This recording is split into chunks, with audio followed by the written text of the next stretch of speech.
Good morning students. कैसे हैं आप लोग? आई थिंक आप सब लोग अच्छे होंगे और मस्त होंगे। तो आज का वीडियो स्टार्ट करने से पहले हम आपको बता दें कि ये जो टॉपिक हम लोग पढ़ने वाले हैं इस चैप्टर का लास्ट टॉपिक है और बहुत ही इंटरेस्टिंग और बहुत ही इम्पॉर्टेंट है। बोर्ड में कंपटीशंस में भी यहाँ से क्वेश्चन आते हैं, यहाँ तक कि IIT JEE में भी मैक्सिमम क्वेश्चंस यहीं से रिलेट करके आते हैं। ठीक है, और इसको समझने के लिए आपको जितनी भी कोलिगेटिव प्रॉपर्टीज़ आपने पढ़ी है उन चारों कोलिगेटिव प्रॉपर्टीज़ को आपको याद होना चाहिए। तो अगर आप उन कोलिगेटिव प्रॉपर्टीज़ को नहीं पढ़ पाए हैं या अच्छे से नहीं पढ़ पाए हैं तो फिर से वीडियोस देख लीजिए उनकी कोलिगेटिव प्रॉपर्टीज़ की, और उसके बाद आप इसको पढ़िए तो समझ में आएगा। ठीक है, तो चलिए आज का लेक्चर स्टार्ट करते हैं। जो लास्ट हेडिंग है आज की एबनॉर्मल मॉलिक्यूलर मासेस है, और इसमें हम लोग को जो इम्पोर्टेंट पढ़ना है वो है बाउंड हॉफ फैक्टर। ओके, तो चलिए हेडिंग देते हैं और स्टार्ट करते हैं अपना कार्यक्रम। ठीक है, तो हेडिंग है आपका abnormal molecular masses. Abnormal molecular masses, ठीक है। तो जैसा एबनॉर्मल से आपको समझ में आ रहा हो कि एबनॉर्मल मीन्स क्या होता है, which is not normal. Abnormal molecular masses means ऐसा मॉलिक्यूलर मास जो कि एबनॉर्मल हो, नॉर्मल न हो। जनरली जो हम जानते हैं इसके बारे में वो न हो, ठीक है ना, उससे थोड़ा डिफरेंट हो। तो इसको पढ़ने से पहले हम आपको कुछ इंट्रोड्यूस करना चाहते हैं कि इसके पहले जो भी हम लोग पढ़ रहे थे कोलिगेटिव प्रॉपर्टीज, हमने कितनी कोलिगेटिव प्रॉपर्टीज पढ़ी? 4 कोलिगेटिव प्रॉपर्टीज पढ़ी हमने। ठीक है, तो 4 कोलिगेटिव प्रॉपर्टीज में हमने आपको शायद बताया भी था, नहीं बताया तो बता दे रहे हैं। जितनी भी कोलिगेटिव प्रॉपर्टीज पढ़ी हमने वहाँ पे जो भी हमने सॉल्यूट यूज किया, ठीक है, तो वो सॉलिड क्या थे? All solute where were non electrolytes.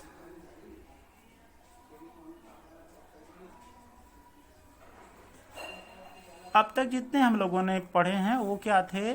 Solute non electrolytes थे। जैसे हमने शुगर पढ़ा, ठीक है ना, सुक्रोज पढ़ा अपने, यूरिया, ठीक है ना।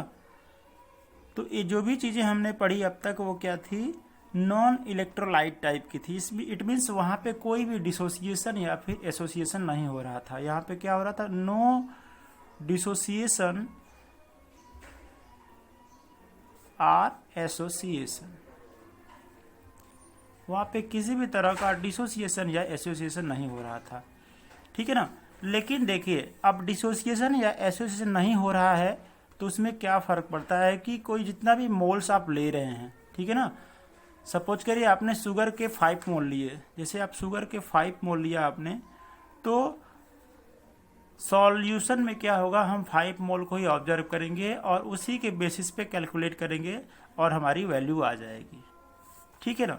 तो हमारी जो कैलकुलेटेड वैल्यू है वो 5 मोल के अकॉर्डिंग आएगी। क्यों? क्योंकि आपने 5 मोल वहाँ पे ऐड किया है और 5 मोल ही आपको मिल रहा है, ठीक है ना।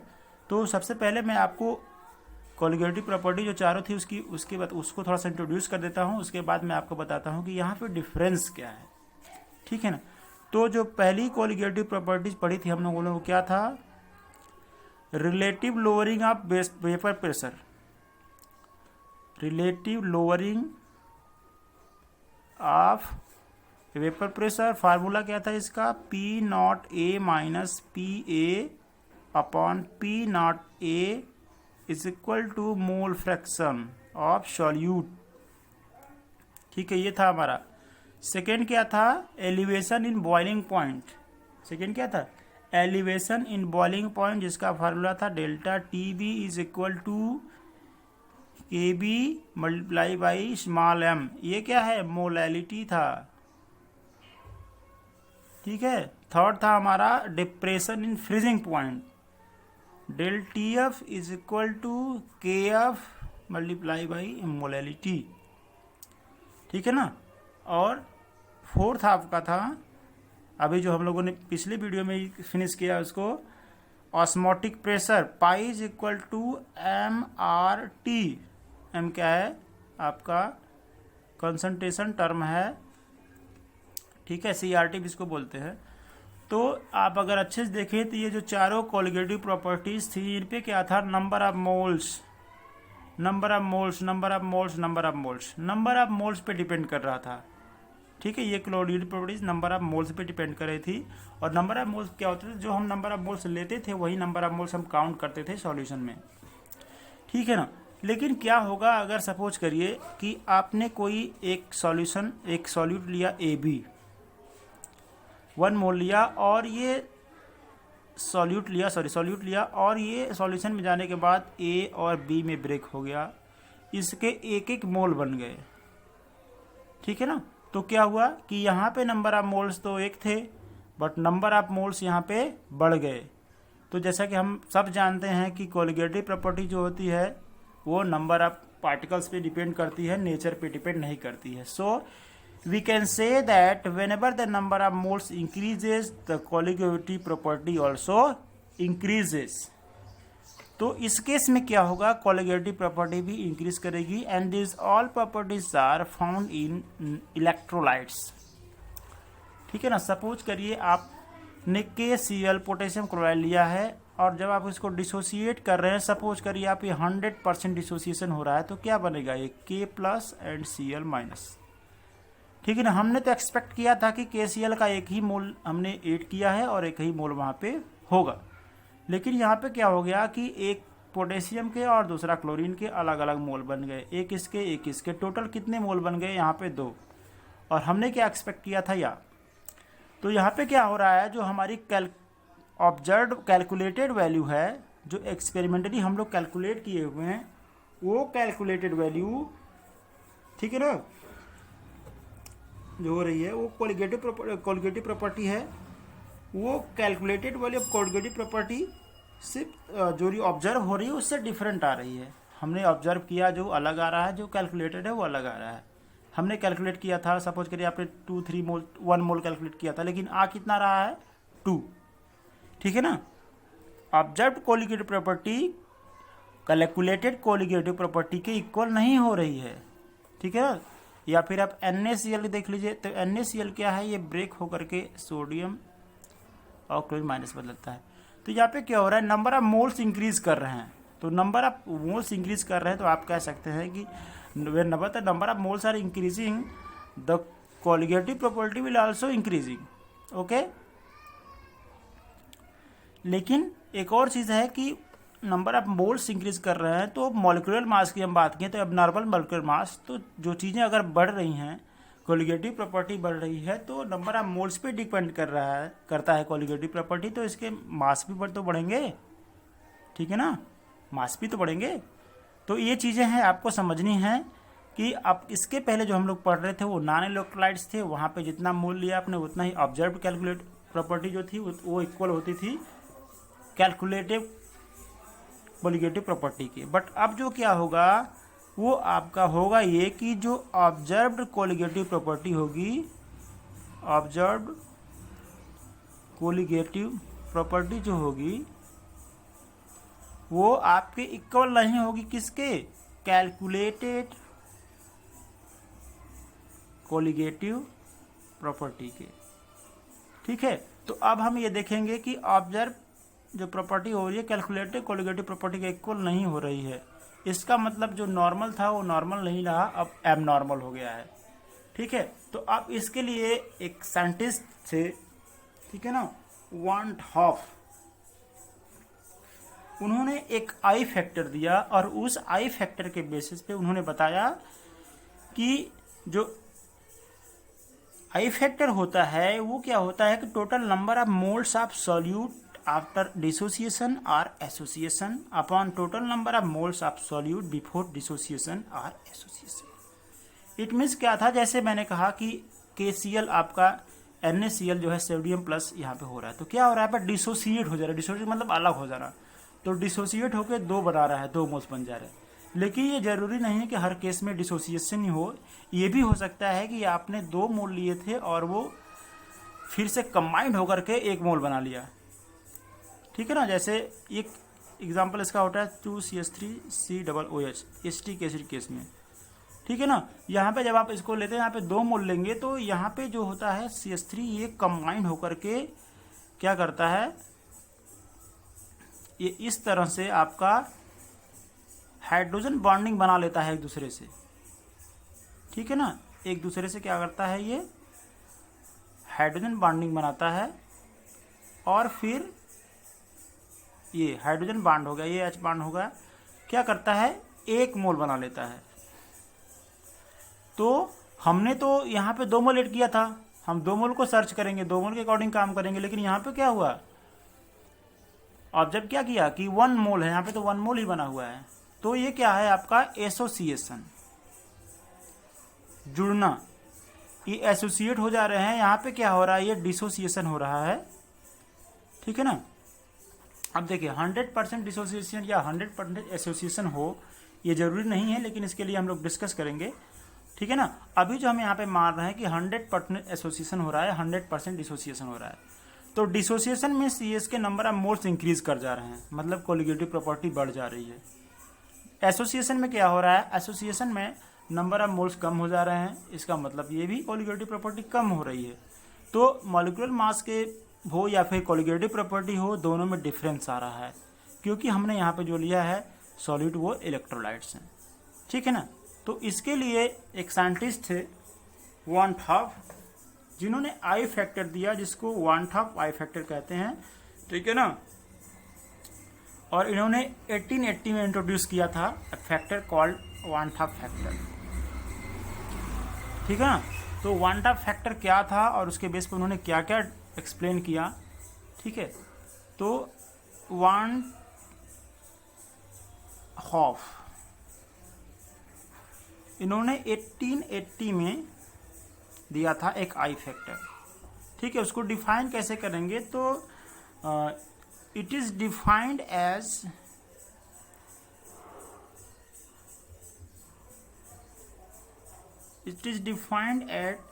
द रेशियो ऑफ, ठीक है, the ratio of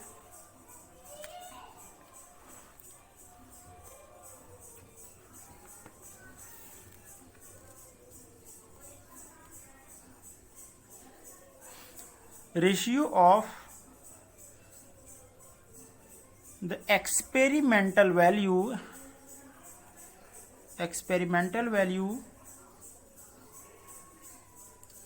of the colligative property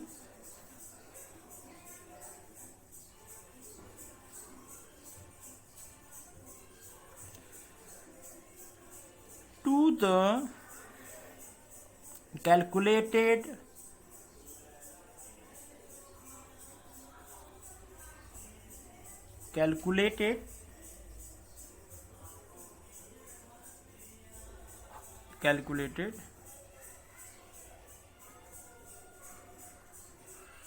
colligative property,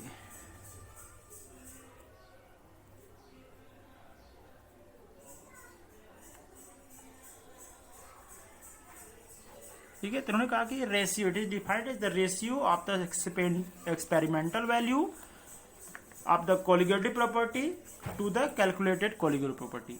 जो आपने पहले से कोलिगेटिव कैलकुलेट थी, आपको पता था, कैलकुलेट करके आपने फाइंड आउट किया था, और एक्सपेरिमेंट के थ्रू जो आपने ऑब्जर्व किया, तो इसका जो रेशियो होता है उसी को हम लोग कहते हैं आई फैक्टर या फिर वान टॉप फैक्टर, ठीक है। तो आई इक्वल टू हो जाएगा आपका total number of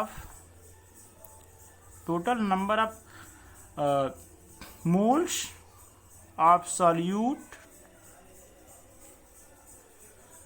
after dissociation oblique association.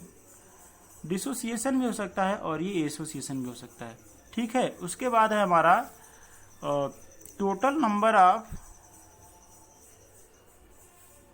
Moles of solute before dissociation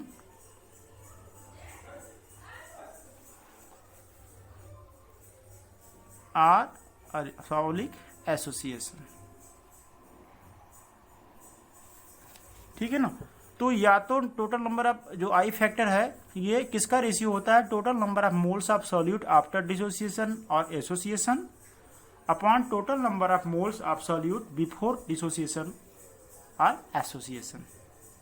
तो डिसोसिएशन मतलब वो ब्रेक होकर के दो नंबर ऑफ मोल्स इंक्रीज कर रहे हैं, आप कह सकते हैं कि नंबर ऑफ मोल्स इंक्रीज कर रहे हैं, और एसोसिएशन मीन्स क्या हो रहा है, नंबर ऑफ मोल्स डिक्रीज कर रहे हैं। ठीक है, तो चलिए हम एक एक करके डिस्कस करते हैं। Let discuss first about dissociation.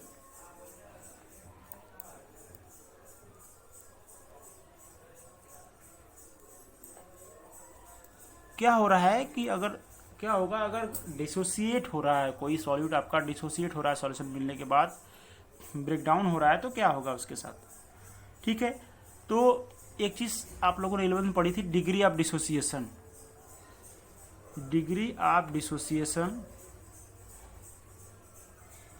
जिसको हम लोग किससे डिनोट करते थे, अल्फा से। डिग्री ऑफ डिसोसिएशन किससे डिनोट करते थे, अल्फा से। ठीक है ना। तो चलिए पहला हमारा एग्जांपल है, आपने जो ऊपर हम लोगों ने पढ़ा NaCl, सोडियम क्लोराइड। ठीक है, एक्वस था। अब हम यहाँ पे हम मानेंगे कि ये 100% डिसोसिएशन हो रहा है। अगर हम मान लेते हैं लेट कि 100% डिसोसिएशन हो रहा है, तो ये Na प्लस और Cl माइनस ब्रेक होगा। ठीक है ना। अब इसके 1 मोल थे, हमने 1 मोल इसके लिया था, लेकिन यहाँ पे क्या हो रहा है, 1 मोल इसके 1 मोल इसके, टोटल कितने बोल रहे हैं, 2 मोल हो गए। तो जब 2 मोल हो गए तो आई फैक्टर हमारा हो जाएगा number of moles of solute after dissociation upon number of moles of solute before dissociation. तो 1 है तो क्या हो जाएगा, 2। ठीक है ना।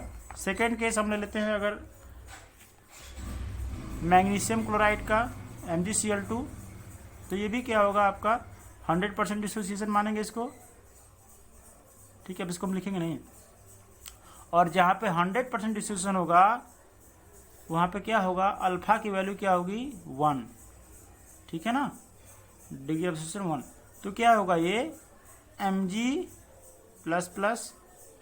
माइनस, ये हो गया आपका। अब देखिए यहाँ पे इसके 1 मोल लिए थे हमने, यहाँ पे इसके 1 मोल बन गए, यहाँ पे इसके 2 मोल बन गए, टोटल कितने हो गए, 3 मोल्स। तो आई हमारा जो हो जाएगा, आई जो होगा हमारा ये 3/1 हो जाएगा। ठीक है, ये हो गया। तो हम देख रहे हैं कि in case of dissociation, always I is greater than 1, I is greater than 1। हम डिसोसिएशन केस में देख रहे हैं कि जो भी डिसोसिएशन हो रहा है वहाँ पे आई की जो वैल्यू है, वांडा फैक्टर आई की वैल्यू जो हो रही है वो मोर देन 1 हो रही है। ठीक है ना, मोर देन 1 हो रही है। ठीक है, number of moles of solute, अब क्या हो रहा है, number of moles of solute बढ़ रहे हैं। मैंने फिर से बताया था पहले, फिर बता रहा हूँ, number of moles of solute बढ़ रहे हैं। ठीक है ना, 1 मोल थे, यहाँ पे 3 मोल हो गए, तो number of moles of solute बढ़ रहे हैं, इसका मतलब कि कोलिगेटिव प्रॉपर्टी भी बढ़ रही है। तो यहाँ पे हम कह सकते हैं number of moles of solute is directly proportional to colligative property.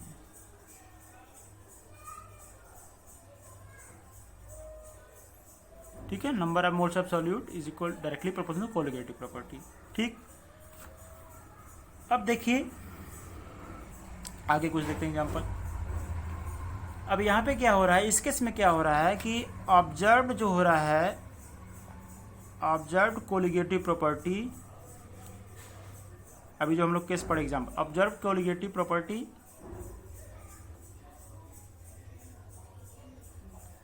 Is greater than calculated colligative property.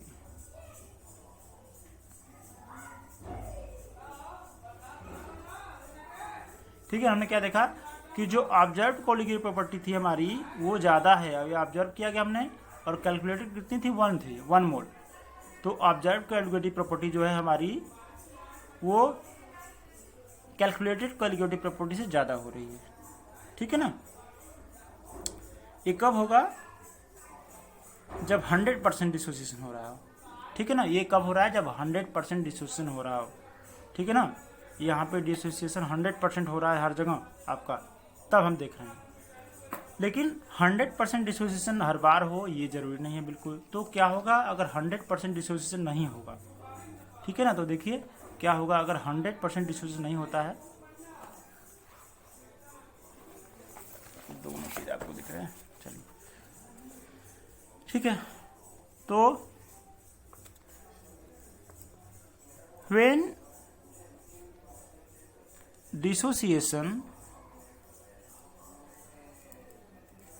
is less than 100%,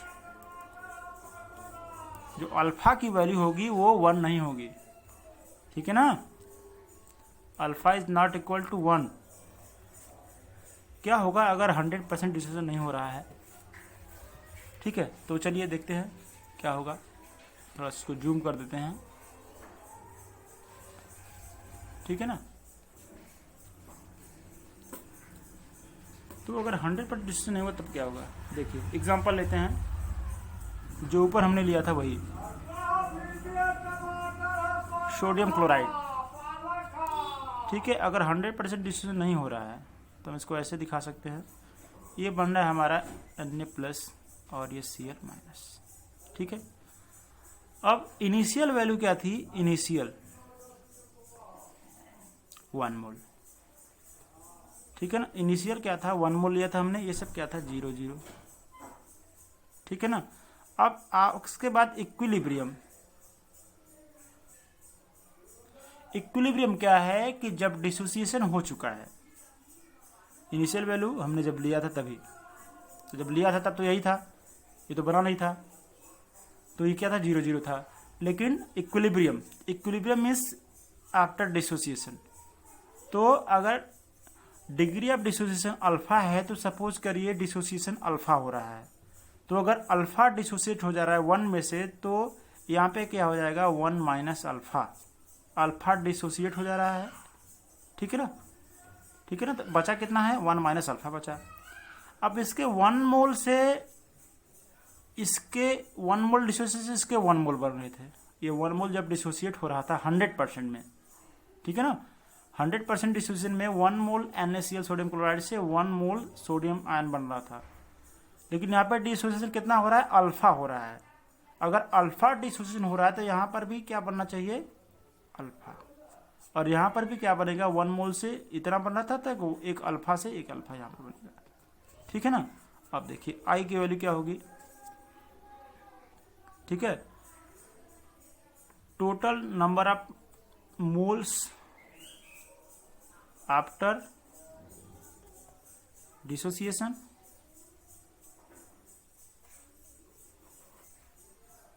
और number of moles before dissociation.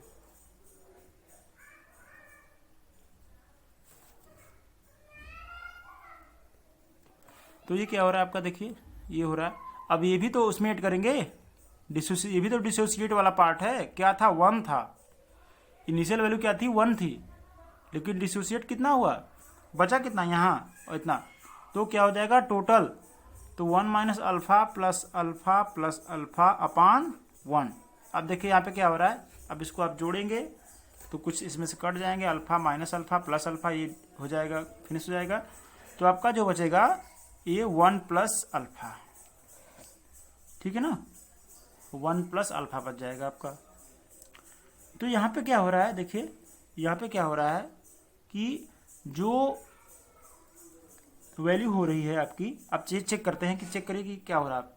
अगर हमको चेक करना हो, चेक लेट 100% डिसोसिएशन,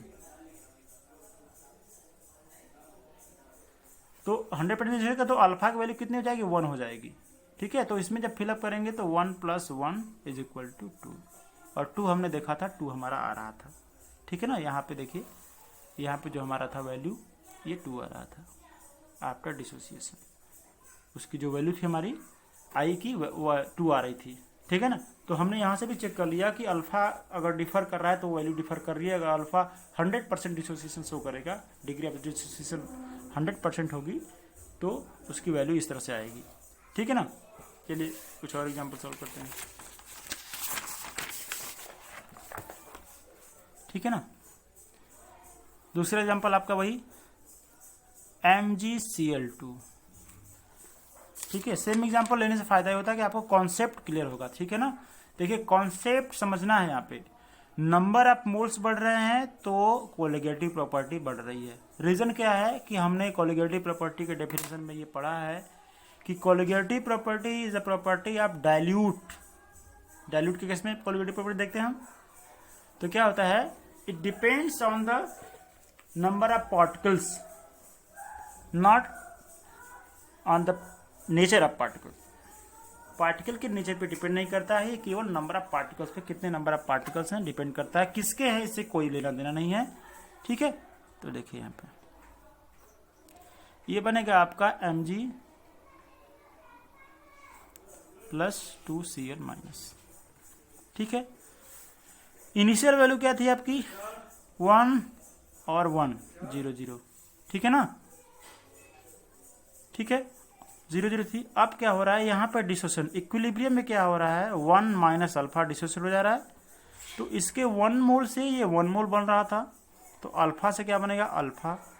इसके 1 मोल से 2 बन रहा था, तो इसके लिए क्या होगा ये 2 अल्फा बन जाएगा। ठीक है।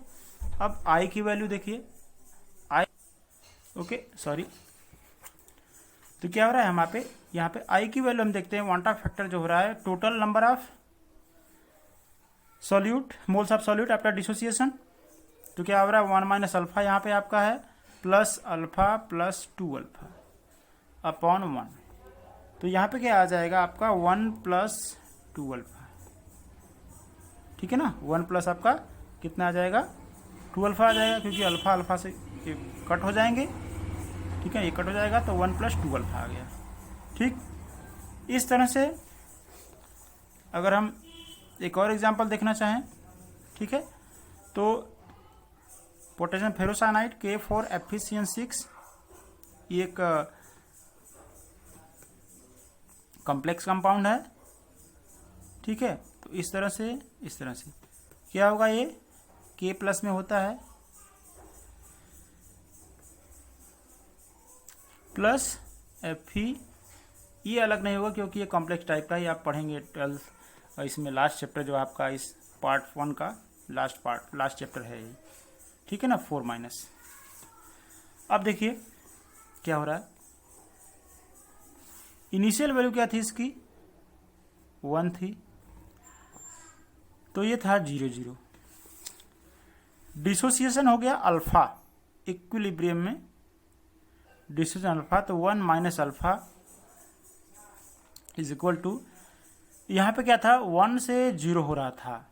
ठीक है ना, अल्फा से 1 से 4 हो रहा था, तो अल्फा डिसोसिएट हो रहा है तो क्या होगा 4 अल्फा हो जाएगा ये, और ये क्या होगा अल्फा। ठीक है, तो आई की वैल्यू यहाँ से निकालेंगे, फिर से मैं फार्मूला लिख दे रहा हूँ, total number of solute after dissociation and total number of solute before dissociation। तो क्या हो जाएगा 1 minus alpha plus 4 alpha plus alpha अपान 1। ठीक है, तो अल्फा से अल्फा कैंसिल कर देंगे, आपका बच जाएगा क्या 1 प्लस 4 अल्फा। तो ये आपका, इसको भी अगर चेक करना चाहें आप, चेक करेंगे तो क्या होगा, अल्फा को 1 ले लेंगे, क्या हो जाएगा 1 प्लस 4 इंटू 1, 4 इंटू 1 हो जाएगा, तो क्या हो जाएगा आपका 5। ठीक है ना, ये आ जाएगा 5। तो हमने क्या देखा, we are observing that in dissociation the value of i is always more than 1। Dissociation case में जो क्वांटम फैक्टर है इसकी वैल्यू हमेशा 1 से ज़्यादा आ रही है। ठीक है ना, तो इसका मतलब ये है कि कुछ ना कुछ वेरी कर रहा है, नंबर ऑफ मोल्स इंक्रीज कर रहे हैं और कोलिगेटिव प्रॉपर्टी भी इंक्रीज कर रही है। ठीक है ना।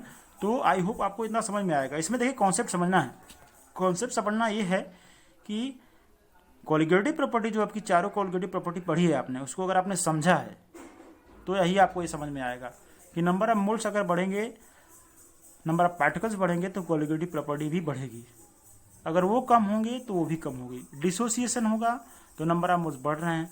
अब एसोसिएशन केस में हम पढ़ेंगे तो एसोसिएशन केस में क्या होता है कि नंबर ऑफ मोल जो होते हैं वो कम होते हैं। जैसा कि मैंने आपको दिखाया एसिटिक एसिड का फार्मूला लिख के दिखाया था कि कैसे किसी अलग तरह के बॉन्ड बना करके वो जुड़ जा रहे हैं। आपने 2 एप्पल ऐड किए, दोनों एप्पल क्या हो गए, जुड़ के 1 बन गए।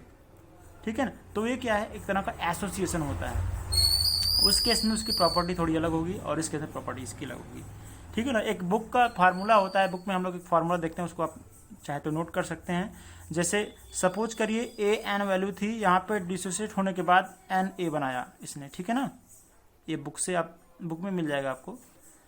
तो इनिशियल डिसोसिएशन 1 था। ठीक है। इक्विलिब्रियम में क्या हो गया कि 1 माइनस अल्फा हो गया और ये क्या था आपका एन अल्फा। ठीक है ना। 1 से 0 हो रहा था तो अल्फा से एन अल्फा हो रहा है। ठीक है। तो आई की वैल्यू जो हो जाएगी 1 minus alpha plus n alpha upon 1। ठीक है ना। तो इसकी वैल्यू जब कैलकुलेट करेंगे आपका तो ये फाइनली आता है alpha is equal to i minus 1 upon n minus 1। ठीक है। तो इस फार्मूले से भी ऐसे कैलकुलेट कर सकते हैं, लेकिन ये वाला जो फार्मूला ऊपर का जो हम लोग ऑब्जर्व कर रहे हैं, इस तरह से सॉल्व कर रहे हैं, ये आपके लिए ज़्यादा फायदेमंद है। ये प्रैक्टिकली आपको ज़्यादा बेनिफिट देगा। ठीक है ना। तो आज इस वीडियो के लिए बस इतना ही। हम नेक्स्ट वीडियो में डिस्कस करेंगे एसोसिएशन। ओके। एसोसिएशन में क्या होता है, किस तरह से एसोसिएशन वेरी करता है, आई फैक्टर किस तरह से वेरी कर रहा है, जिसमें कि मैंने बताया कि आई की जो वैल्यू होगी वो लेस देन 1 होती है। ठीक है।